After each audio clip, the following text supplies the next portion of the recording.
هي مجزرة قضت على أسرة بالكامل، كان ضحيتها أم مسكينة وبنت وولد ملهمش ذنب في أي حاجة غير إنهم راحوا ضحية طمع ناس اتشالت من قلوبهم معنى الرحمة والإنسانية، واتقلبوا لوحوش بشرية بتنهش في أي حاجة.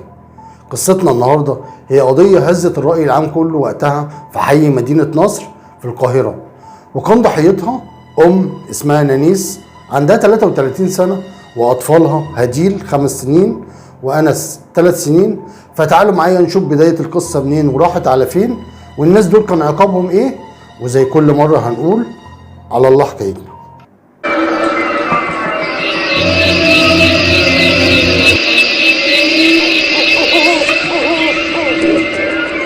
I will eat you.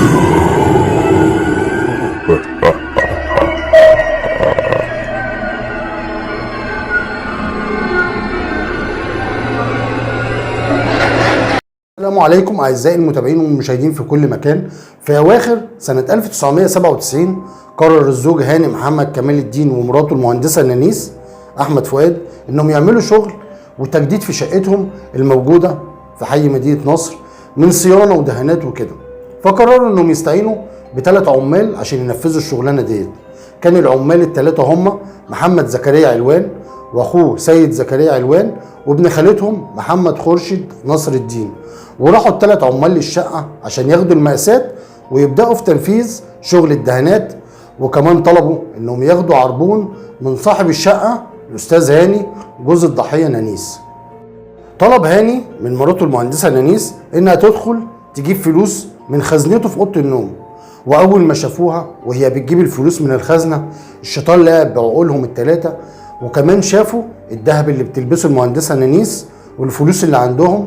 هنا قرروا العمال ال3 انهم يسرقوا الشقه لما تيجي الفرصه، واتفق ال3 ورسموا خطه السرقه، وخصوصا انهم مش هيكونوا في موضع شبهه لحارس العماره او الجيران، لانهم هيروحوا للشقه عشان ياخدوا مقاسات الشقه ويبداوا شغل النقاشه.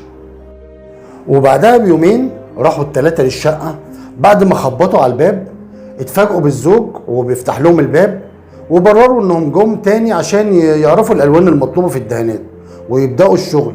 وصدقهم الزوج وشربوا الشاي معاه ومشيوا. ويوم تنفيذ الجريمه قرر ال3 انهم يفضلوا يراقبوا العماره اللي فيها شقه المهندسه نانيس من الصبح بدري، وانتهزوا فرصه خروج جوزها لشغله. واول ما نزل ومشي من باب العماره استعد ال3 عشان ينفذوا خطتهم. وطلع ال3 وخبطوا على الباب عشان تتفاجئ المهندسه بيهم، وقالوا لها انهم حضروا عشان يكملوا باقي المقاسات من الشقه. فرحبت بيهم المهندسه نانيس ودخلت المطبخ عشان تحضر لهم الشاي. ومجرد دخول الزوجه للمطبخ راح وراها محمد خورشيد وكتم نفسها بايده، وراح ضاربها محمد زكريا كذا ضربه في بطنها بسكينه، والدم غرق المكان كله، ووقعت المهندسه نانيس جثه هامده في الارض. بعدها دخلوا ال3 عشان يسرقوا الذهب والفلوس والحاجات الغاليه الموجوده في الشقه، ولكن ابنها الصغير انس كان شاف كل اللي حصل لامه وكان شاهد على المنظر البشع ده. وراح واحد منهم خده وحطه في الخزنه في اوضه النوم، ولكن هديل اخته سمعت صريخ اخوها انس فراحت عشان تشوف هو بيصرخ ليه، عشان تتفاجئ ان امها غرقانه في دمها. وهجموا عليها ال3 وخنقوها بأشرب عشان البنت تموت هي كمان. وفي الخزنه بدات اصوات الطفل الصغير انس تزيد بصوت عالي، وراح ال3 وخرجوه وراحوا طعنوه كذا طعنه، هو كمان مات في الحال. وبعدها خرجوا ال3 جري من الشقه بعد ما قاموا بجريمتهم البشعه ديت. ورجع الزوج محمد كمال الدين من شغله، واول ما فتح باب الشقه اتفاجئ بالمنظر البشع ده. كانت مراته وولاده ال2 كل واحد في اوضه غرقانين في دمهم وفارقوا الحياه، وقعد يصرخ لحد ما الجيران اتجمعت وطلعت على صوته ودخلوا الشقه وبلغوا الشرطه. وجت سيارات الشرطه والاسعاف للمكان، وبعد تحريات الشرطه وسؤال الشهود عرفوا مين اللي ارتكب الجريمه البشعه ديت. وراحت الشرطه وقبضت عليهم في بيوتهم، وهو محمد زكريا علوان 22 سنه واخوه سيد زكريا علوان 27 سنه وابن خالتهم محمد خورشيد نصر الدين 24 سنه.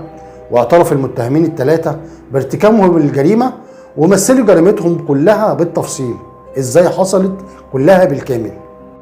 بأن اتفقوا فيما بينهم على سرقة نقودها وحليها ومتاعها، وعقدوا العزم على التخلص منها حتى لا ينكشف أمرهم، وتنفيذا لمخططهم الإجرامي سعوا إليها نهارا بمسكنها حاملين سلاحا أبيض مطوى قرن غزال، مغتنمين فرصة وجودها وحيدة به وسابقة قيام أولهم بأعمال لديها. وإذ بلغوا المكان ظل ثالثهم بالطريق العام في انتظار استدعائه، بينما صعد الأول والثاني إلى المسكن وطرق بابه ودلف إلى داخله بعدما خدع المجني عليها وعليهما بأنهما حضر استكمال أعمال الدهان التي كان قد قام بها المتهم الأول. وبينما اتجهت لإعداد الشاي لهما تعقباها، حيث قيد الثاني حركتها في حين انهال الأول عليها طعنا بالمطواة التي كان يحملها، ثم ناولها للثاني فطعناها أيضا بها قاصدين من ذلك قتلها، فأحدثوا بها الإصابات الموصوفة بتقرير الصفة التشريحية والتي أودت بحياتها.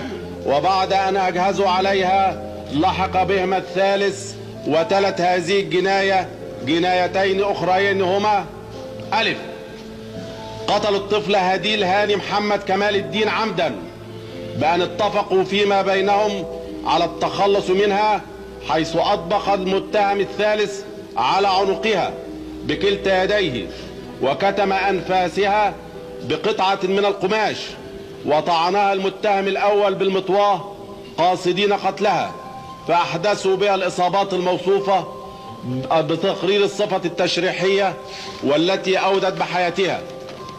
ب، قتل الطفل أنس هاني محمد كمال الدين عمدا بأن حبسوه داخل سوان الملابس حتى أتموا جريمتيهما السابقتين، وإذا على ثراخه أوكلوا إلى ثالثهم أن يتخلص منه، فانفرد به بأحد الغرف وأطبق بيديه على عنقه بقطعة من القماش وكتم أنفاسه بوسادة قاصدين قتله، فاختنق على ما ورد بتقرير الصفة التشريحية وفارق الحياة. وكان القصد من ارتكابهم هذه الجنايات الثلاث الثالث في ذكرها ارتكابهم لجنحة سرقة، إذ أنهم في ذات الزمان والمكان سالف الذكر سرقوا الحلي الذهبية والنقود والمنقولات المبينة بالتحقيقات وصفا وقدرا وقيمة، والمملوكة للمجني عليها نانيس أحمد فؤاد وزوجها هاني محمد كمال الدين، حالة كونهم حاملين سلاحا أبيض مطوى قرن غزال. وأقرار الحكم الصادر بإعدام سيد زكريا علوان شنقا وقد.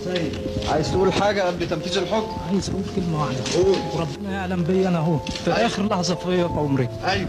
ان اخويا الرابع المتهم الرابع اقسم برب العزة ان هو ما يعرف اي حاجة. والله. عايز تقول حاجة تاني؟ لا عايز اخلي بس اخواتي ربنا يسامحوني وزوجتي خلي بالي بينهم اخواتي البنات. ورجاء أشهد أن لا إله إلا الله أشهد أن لا إله إلا الله وحده لا شريك له وحده لا شريك له وأشهد أن محمدا عبده ورسوله أشهد أن محمد رسول الله تبت إلى الله تبت إلى الله ورجعت إليه مش عايز تقول ولا حاجة حتى لربنا؟ دعاء، حتى دعاء. أشهد أن لا إله إلا الله أشهد أن لا إله إلا الله وحده لا شريك له وحده لا شريك له وأشهد أن محمدا عبده ورسوله وأشهد أن محمدا عبده إلى ورسوله الله تبت إلى الله ورجعت إليه ورجعت إليه. وبعد التحقيق معاهم حكمت المحكمة بتنفيذ حكم الإعدام في الثلاثة المتهمين، وتوجهت ليهم جريمة السرقة وقتل المهندسة نانيس وأطفالها الاثنين هديل وأنس. وعشان القضية كانت قضية رأي عام طلبت الناس كلها ان الحكم بالإعدام يتعرض على الهواء، وتم إذاعة حكم الإعدام على المتهمين في التلفزيون المصري عشان يكون الحكم ده عبرة لأي حد الشيطان يلعب بدماغه ويفتكر ان أرواح البشر رخيصة، وديت كانت أبشع جريمة قتل بسبب الطمع. وربنا يرحم الام واولادها الاثنين في الجنه ان شاء الله. وديت كانت حلقتنا النهارده. يا ريت الحلقه تكون وصلت الرساله واكون قدرت اقدمها بكل تفاصيلها. ويا ريت ما تنسونيش في اللايك والاشتراك في القناه لو مش مشترك عندي. ولكم مني جزيل الشكر والاحترام، المحارب البرنس.